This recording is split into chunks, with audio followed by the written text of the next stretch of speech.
calling it propagation probation. Welcome to She Has Plants. My name is Alexa. In today's video, we're going to talk about plants that are on the chopping block / not in their best condition, and what I'm going to do to help fix them up. And I'm going to be doing a update 3 months from now. This should be fun. It's a great time to put a lot of effort into your struggling plants so that they can flourish during the growing season and you can mitigate. Listen, I talk about shopping addiction and low buy on my main channel, Alexa Likes, and I do see, because I do not have but a hobby, I can see my shopping tendencies starting to manifest in this hobby. First, let's start with the Croton. I didn't actually go out and pick this. My mom had them and I inherited them, essentially. She cut it in two, that's why there's a split. And this plant, we've always had leaf drop issues with it because we are not in the ideal climate for it. Living in Montreal, it's quite cold in the winter and there is a lot of darkness. So it's difficult to compensate. And with the heaters on, there's not as much humidity. There's only so much I can do with a humidifier that, you know, it's not always realistic. It looks like shite, honestly. I thought about getting rid of this plant, but now it's starting to sprout these little green things along the stem that you'll see in the B-roll, and I have some hope for it, so I'm just gonna hold on to it again this season. They take up a substantial amount of space on the floor, but they will thrive on the balcony this year as they had last year, and so we will just see. I just wanted to show you that sometimes plants take a little TLC. I know crotons get a lot of hate, but I think that they add a lot of color and variety to my collection, so I just keep them in my brightest window, and then in the summer I'm going to put them on the balcony for the entirety of it for as many days as I can, and not just in August like I did last year, which was a mistake. The string of hearts. String of hearts I am propagating right now because I want to have a fuller pot of it. I purchased it at Canadian Tire last summer and there wasn't very much to it. The strands started growing quite long and I figured, you know, I should probably start cut and propping so that I can make a fuller pot of that. So this plant is not on probation per se. I'm just trying to make it fuller and more beautiful.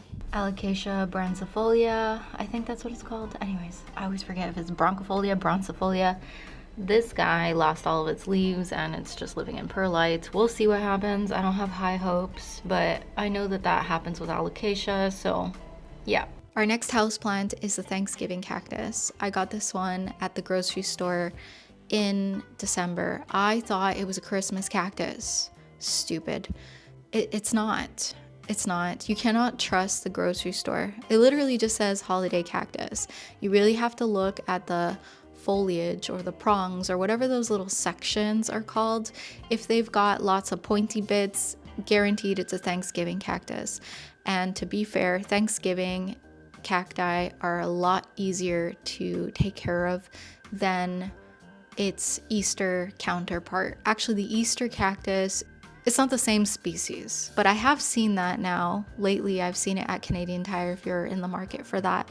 It's essentially very similar looking, but has curved shaped leaves. Of course, hopefully you can't hear my fridge too much. It always revs up when I start filming. It was doing well. It had some pretty white blooms. I was like, great, this is beautiful. When the blooms died off later on, so did the roots. They died off. You know, what can I say? It's that old grocery store substrate that holds onto water, drowns your roots, kills your plant. I noticed it wasn't drying, and then I was like, oh shoot. I pulled it out. Sure enough, all the roots were dead, and I had to go ahead and start re-rooting it because it was getting all soggy and ugly. Had I not done that, I would have lost the plant, but they were really easy to rehabilitate. Next, we have Hoya Crimson Princess, Carnosa Crimson Princess. And that is just, I mean, I guess it's more of a rehab. It's not on probation. It's definitely not going to get kicked out of my collection because I love it. It's the first Hoya I ever got, and it was starting to grow a bunch of leaves that were reverted on its vine, so it had lost its variegation, and I decided to cut that off and just start propagating those just to see what happens. So I've got those propagations running in a little propagation station that I got for $2 at Canadian Tire from Dollarama. There is some new growth that is reverted on my Crimson Princess, but not as much. And I've noticed that it started to push out more growth lately. So I think the cut was a good thing in this case. We next have the Philodendron micans. This was another situation of, was it inconsistent watering? I don't know, but I really wanted a micans earlier on in my plant collecting journey, which essentially started last summer. And I picked this up. It was doing fine. It was sizing up because I had it on a type of trellis. Then I took cuttings of it. The cuttings, subsequently did great. But at some point, the bottom of the plant started to die off. So I decided to cut it all up and essentially create propagations. I recently had some props in perlite as well. But then I decided, you know what, let's just get rid of all those old ugly roots and start afresh anyhow. So that's where we're at. All of it's in water now. Next I have moonstone. I don't remember what this is actually really called, so I'll have that popped up on the screen. But these are floor cuttings from Rona Garden Center. Like, they just plopped off the plant. I did not take them off. They were literally resting on the tray, and they're from October. So I don't know if anything's really gonna happen. Like, some kind of bulbous firm bit came out from the bottom of the leaf, so to speak, and I think it's just extracting moisture from the leaf itself. But is it just gonna die off? And I don't know. I'm keeping it until I give up on it and decide to stick it in the compost. I'm not really holding my breath for that one. Next we have Echeveria. So with this, my mom had this for many, many years, and she propagated it several times. There used to be 2 large plants, but they had these long, coily, attellated, leggy stem growth, and then on top was like the floret. And I tried to propagate that, but it was earlier in my journey, so I was getting casualties and it was dwindling and dwindling down. So right now all I have is this little bit, and if it survives, it survives, and if it doesn't, it doesn't. But I currently have it under the grow light that I have my Mammillaria spinosissima and my Brazilianensis, which is the Sansi clip-on light, and it has been working really well on the Opuntia. So we'll just see what happens with the Echeveria. Then we have Hoya linearis. This is not on probation at all. It's just balding. Like, I bought it that way. I bought it with these long, luscious, beautiful strands. However, the strands derive from like 3 points in the pot. I'm looking at it over there right now. Because every time you snip it, it splits, right? And then it splits on the lower half and not the top half. So you need to take cuttings to fill up the top. So I did 1 round in water and it went well. They grew 1.5 to 1 inch roots. The way that I did that was I basically cut a part of the strand, and then I took off all the extra leaves to leave like 4 little like bulb sections. I think those are nodes. I don't know.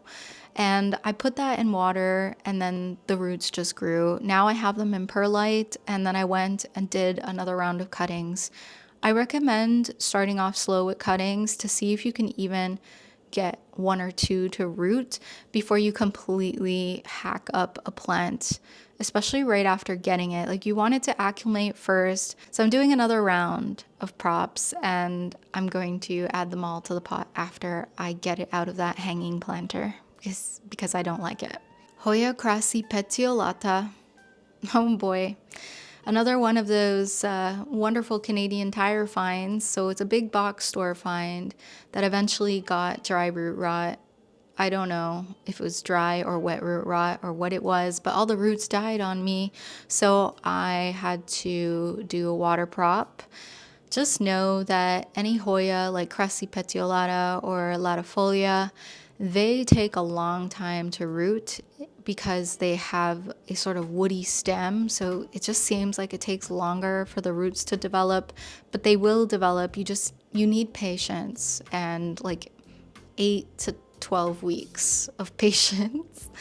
I now have it split in two, and they're both living in perlite, one in a smoothie container with the cover on, and then I just have where the straw comes out normally, or where you put it in, that part is opened up so that it gets some air. And then the other one I have in a cup under a cloche on my grow shelf. Ideally, I would consolidate those two into a pot and put in a trellis because I hear it grows quickly when it's trellised. The next batch of props that I have are linearis, Croniana super silver, and curtisii. I'm really most invested in the curtisii because the curtisii is the only one that I don't have any more duplicates of. Like, that's literally the entire curtisii that I bought in the summertime. Well, it's not struggle busting. There's plenty of roots in there now, but I'm just trying to keep it happy up until the point that I decide to pot it up again. Linearis, I'll be okay. And the silver Croniana, I've got that in a disco ball in mom's room. Next we have Hoya latifolia. Again, same issue as the crassipetiolata. It got root rot, but it was a huge specimen when I got it. Not huge, but you know, big for big box store. Like, it was a nice long strand for 13 bucks. I immediately grabbed it because I was like, yeah. And then I subsequently chopped it up to do water props, and then after the water props did well, now they are in substrate and they are in 4 different pots, and they've started to grow. One of them started to grow a new leaf, so I think it's doing well. Now I have 4 in case any of them croak. Not entirely sure I will keep 4 strands. I feel like I would put 2 to 3 strands in one pot and then put a trellis and call it a day. So it's still on probation because it might die. It's still in rehab. We have Ludisia discolor, which was such a find for me. I got it for $20. It was half off at Venus Fleur or Venus et Fleur.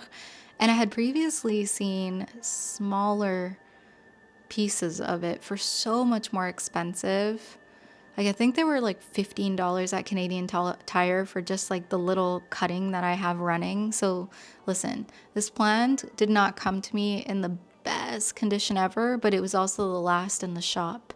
And I think people didn't really know what it was, so no one went out and bought it. But I knew what it was, and I saw the price, and I was like, ooh, that's really good. It had a loose piece, so I took that segment and started to propagate it. I added it back into the pot.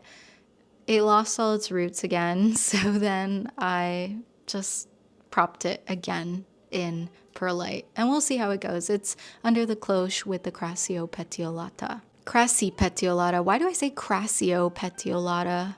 What's wrong with me? Sorry. I apologize if I mispronounce anything. The Kalanchoe blossfeldiana.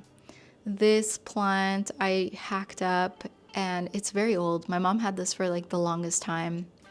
It's not anything special. It was growing badly before, but then I learned how to prune it properly to get it to grow in fuller and get those nice full leaves. My goal is to try to get it to bloom and then decide if I want to continue keeping it or not. But honestly, it's not hurting anybody.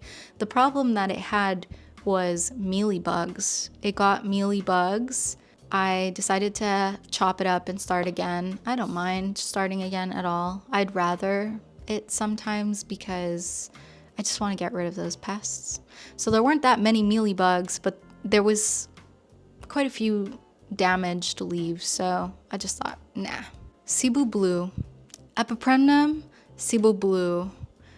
You guys, same thing that happened to my micans. Basically, I don't know if it was inconsistent watering or what it was, but now I have it in perlite. It rooted up in water and it's got plenty of roots.